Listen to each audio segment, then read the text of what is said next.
Shalom, salam sejahtera buat kita semuanya. Selamat datang di YouTube channel saya, di Andri Ngababan Channel. Saat ini kita akan mendengarkan firman Tuhan. Saya mengajak Bapak Ibu Saudara-saudari untuk boleh men-share, membagikan firman Tuhan ini, agar firman Tuhan ini boleh sampai kepada seluruh orang untuk mendengarkan firman Tuhan. Karenanya kita satu hati, kita berdoa. Damai sejahtera Allah yang melampaui segala akal, itulah memelihara hati dan pikiranmu di dalam Kristus Yesus Tuhan kita. Amin.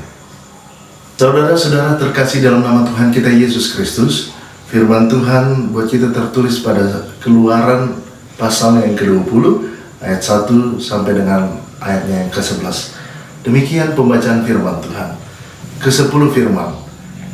Lalu Allah mengucapkan segala firman ini, Akulah Tuhan Allahmu yang membawa engkau keluar dari tanah Mesir, dari tempat perbudakan. Jangan ada padamu Allah lain di hadapanku. Jangan membuat bagimu patung yang menyerupai apapun, yang ada di langit di atas, atau yang ada di bumi di bawah, atau yang ada di dalam air di bawah bumi. Jangan sujud menyembah kepadanya atau beribadah kepadanya, sebab Tuhan Allahmu adalah Allah yang cemburu, yang membalaskan kesalahan bapa kepada anak-anaknya, kepada keturunan yang ketiga dan keempat dari orang-orang yang membenci aku. Tetapi aku menunjukkan kasih setia kepada beribu-ribu orang, yaitu mereka yang mengasihi aku, yang berpegang pada perintah-perintahku. Jangan menyebut nama Tuhan Allahmu dengan sembarangan, sebab Tuhan akan memandang bersalah orang yang menyebut namanya dengan sembarangan. Ingatlah dan kuduskanlah hari Sabat. 6 hari lamanya engkau akan bekerja dan melakukan segala pekerjaanmu. Tetapi pada hari ke-7 adalah hari Sabat Tuhan Allahmu, maka jangan melakukan sesuatu pekerjaan, engkau atau anakmu laki-laki, atau anakmu perempuan, atau hambamu laki-laki, atau hambamu perempuan, atau hewanmu, atau orang asing yang di tempat kediamanmu. Sebab 6 hari lamanya Tuhan menjadikan langit dan bumi, laut dan segala isinya, dan ia berhenti pada hari ke-7. Itulah sebabnya Tuhan memberkati hari Sabat dan menguduskannya. Demikian pembacaan firman Tuhan. Saudara-saudara yang dikasihi dalam nama Tuhan kita Yesus Kristus, kitab Keluaran itu mengisahkan tentang 2 peristiwa penting dalam sejarah umat Israel.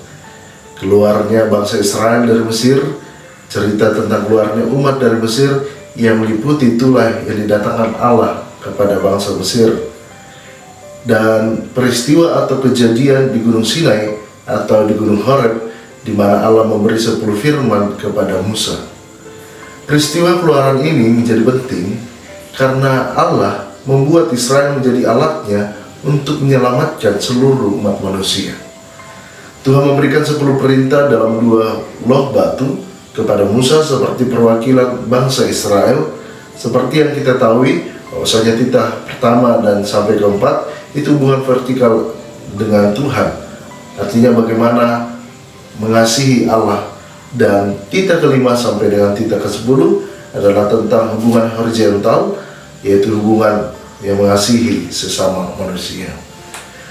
Hukum dari ke-10 Allah ini dapat kita tekankan dalam 2 hal. Yang pertama, hukum yang dibuat oleh Allah, yaitu ke-10 perintah ini, disusun oleh kuasa tertinggi langit dan bumi yang tiada terbatas dan kekal sifatnya. Dan di mana ada perkataan dari raja segala raja, di situ kita berkuasa atas raja yang berkuasa. Di situ titah raja berkuasa. Yang kedua, hukum ini diucapkan sendiri oleh Allah, yang artinya Allah lah yang mempunyai banyak cara untuk berbicara kepada anak-anak manusia, dan dengan cara ini sendirilah, melalui rohnya, melalui hati nurani, melalui tindakan-tindakan pemeliharaan Allah, melalui suara Allah, itu yang ditunjukkan oleh Allah dalam ucapan yang diucapkan oleh Allah itu sendiri. 10 firman adalah hukum di mana Allah sendiri yang menuliskan hukum-hukum tersebut. Allah sendiri yang menuliskan hukum kepada dalam loh batu itu, dan berbicara secara langsung kepada umat Israel. Ini menunjukkan sifat yang sempurna dan kekal dari 10 hukum yang diberikan Allah kepada bangsa Israel. Tentu bentuk tata bahasa 10 hukum tersebut mengingatkan kita bahwa perintah itu mempunyai otoritas yang mengikat seluruh generasi umat pada waktu itu hingga generasi yang akan datang. Dari Israel serta menekankan sifat mutlak dari permanen dari hukum yang diberikan Allah kepada umatnya hingga generasi pada saat ini. Saudaraku, hukum Taurat ini tidak diberikan untuk mencapai keselamatan akan Taurat itu sendiri, tetapi diberikan untuk mengejar manusia datang kepada kehendak Allah supaya mereka memenuhi maksud Allah bagi mereka sebagai sebuah kerajaan imam dan bangsa yang kudus, dan bukan untuk memberikan kehidupan, tetapi untuk menuntut kehidupan manusia itu sendiri. Jadi hukum Taurat ini hanya sebagai penuntun bagi kehidupan umat untuk tetap hidup di dalam Tuhan sebagai penuntun kehidupannya, bukan sebagai sumber dan jalan keselamatan kepada Bapa yang di sorga. Tujuan hukum untuk mengatur hubungan-hubungan yang sudah ada melalui sarana perintah Allah, dan agar umat itu takut akan Tuhan sebagai sarana bahwasanya Tuhan hadir dalam kehidupan umat Israel yang tegas memberikan keadilannya bagi umat Israel. Ke-10 hukum ini adalah menyatakan sebuah sifat moral yang sempurna dan kekal dari Tuhan itu sendiri yang mengatur kehidupan umat bagi umat Israel. Dasatita atau ke-10 firman ini dia berfungsi untuk menjelaskan bahwasanya kejahatan dalam kehidupan manusia, tetapi tidak dimaksudkan untuk menjadi sistem hukum itu karena untuk Israel memperoleh perkenanan dan penebusan dari Allah, tetapi sebagai tanggapan ucapan terima kasih atas karunia Allah atas nubuatan Israel karena hukum. Karenanya dasatita ini adalah sebuah ketentuan perjanjian Tuhan Allah dengan Israel yang berakal dari anugerah Allah semata. Allah dalam firman-Nya atau Tauratnya adalah Allah yang menegaskan kekuasaannya untuk memberlakukan hukum secara umum.